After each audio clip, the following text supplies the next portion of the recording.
Punjab assembly 523% کم و بیش انہوں نے اپنی تنخواہیں بڑھا دی، اور ساری اکثر سیاسی جماعتیں ایک پیج پر، وہاں کوئی جھگڑا نہیں، اپوزیشن کا حکومت کو کوئی جھگڑا، ہاں تمہارے باپ کا مال ہے یہ، اس قوم کے ٹیکس سے تم عیاشی کرو، اور قوم کے بوڑھوں کو پینشن کے لیے پیسے نہ ملتے ہو، اضافہ نہ ہوتا ان کا، تمہارے ابا جان کے پیسے سے تم نے اضافہ کیا ہے، جواب نہیں دینا اللہ سبحانہ و تعالیٰ کو۔ نیشنل اسمبلی 100% اضافہ تنخواہوں کے اندر، ان کی تو گاڑیاں کروڑوں کی ہیں، یہ پیریڈ بھی نہیں ہے ان کے لیے۔ Why then for an increase for you؟ 2-4 غریب غربا ہیں جن کو میں جانتا ہوں، چھوٹی جھوپڑیوں میں رہنے والے، شاید وہ کسی اسمبلی کے اندر ہوں گے، ادروائز تو کروڑوں کی تو ان کی گاڑیاں ہیں۔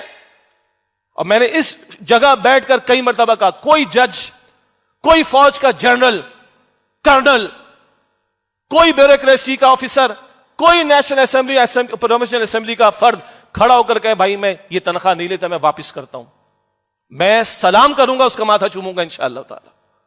اور یس آپ کے بیوی بچے ہیں، بھائی مجھے 18 ملنے، میں 8 لاکھ پہ گزارا کر لوں گا، 2 بچے ہیں بس، میں اس کی بات کروں جن کے 2 ہیں، 10 لاکھ پہ گزارا کروں گا، میں 8 واپس کرتا ہوں اس قوم کو، میں خدا کی قسم آپ کا ماتھا چوموں گا، میں آپ کے ہاتھ چوموں گا آ کر۔ میں نے ادھر بیٹھ کے کہا یہ ریکارڈ ہوتا ہے، پوری دنیا میں جاتا ہے، ہو سکتا ہے چند ہوں گے، میں نفی نہیں کر سکتا، مگر کوئی آئے بھائی میں ماتھا چوموں آپ کا، میں اس جگہ بٹھا کر آپ کو دنیا کے سامنے پریزنٹ کروں کہ انہوں نے اس قوم کا احساس کیا، انکریمنٹ تو دور کی بات ہے، یہ 18 لے رہے تھے، انہوں نے 8 چھوڑ دیے قوم کو، 10 چھوڑ دیے قوم کو، ناٹ اے سنگل ون۔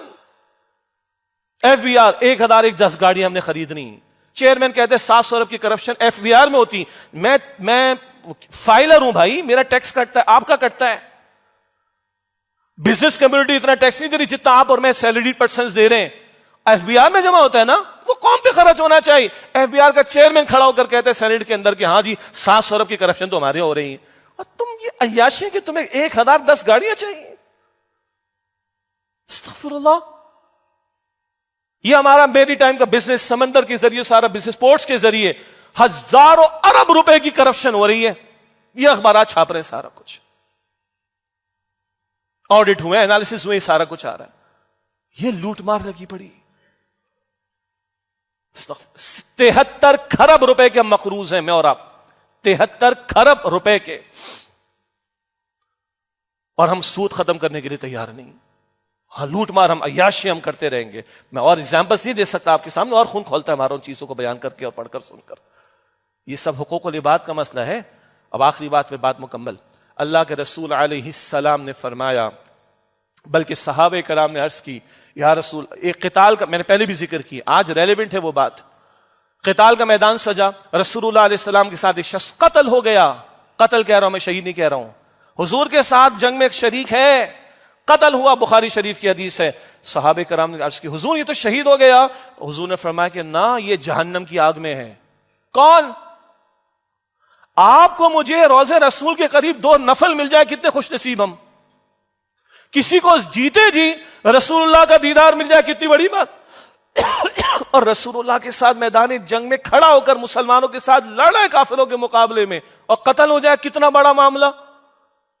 حضور کہتے شہید نہیں، قتل ہے۔ کیوں یا رسول اللہ، کیا ہو گیا ایسا؟ اس نے مال غنیمت میں سے ایک چادر چرا لی تھی۔ ارے ایک چادر کوئی ورتھ ہے اس کی، کوئی ویلیو، کوئی اس کی قدر و قیمت؟ نہ، مال غنیمت کا ایک حصہ 1/5 20% بیت المال میں جاتا ہے، اور بیت المال وہ public property in the sense کہ وہاں سے مال عوام پر خرچ ہوگا۔ بیت المال کا ایک حصہ مال غنیمت کا ایک حصہ بیت المال میں جاتا ہے، بیت المال میں سے ایک چادر چوری کی، یہ جہنم کی آگ میں ہے۔ نیشنل ایکسچیکر، یعنی جہاں میرا اور آپ کا ٹیکس جمع ہوتا ہے، یہ public property in the sense ہے، یہ عوام پر خرچ ہونی چاہیے، ایک چادر پر وہ جہنم میں ہے۔ باقی لوگ خود ہی فیصلہ کر لیں، مجھے کچھ کہنے کی ضرورت ہے؟ اور ہم دل سے اس لیے کہتے ہیں کہ میرے ابا خود کسٹم آفیسر تھے، میرے دادا کسٹم آفیسر تھے، حلال کمایا انہوں نے الحمدللہ رب العالمین، مگر ہمیں لوگوں کی حرام خوریاں پتہ ہے ہمیں حرام خوری ہے۔ اللہ کتنا بڑا جی گھڑتا ہے ان لوگوں کا۔ خدا را تم اللہ کو مانتے ہو، رسول اللہ کو مانتے ہو علیہ السلام، ان چیزوں پر غور کرو۔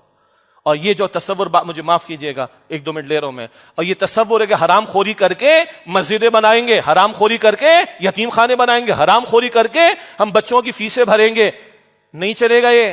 اللہ پاک ہے، میرے اور آپ کے رسول نے فرمایا علیہ السلام، اللہ پاک ہے اور پاک کو قبول فرماتا ہے، حرام کو قبول نہیں فرماتا۔ اللہ مجھے اور آپ کو بھی، پہلے ہم سب کو اصلاح کی توفیق دے، حقوق اللہ حقوق العباد دونوں کی جو کوتاہی اس کے ازالے کی توفیق دے، آج معافی تلافی کرنے کی کوشش دے، اور اللہ ہمارے بڑوں اور ہمارے حکمرانوں کو بھی اس کی توفیق عطا فرمائے۔ آمین یا رب العالمین، وآخر دعوانا الحمد للہ رب العالمین۔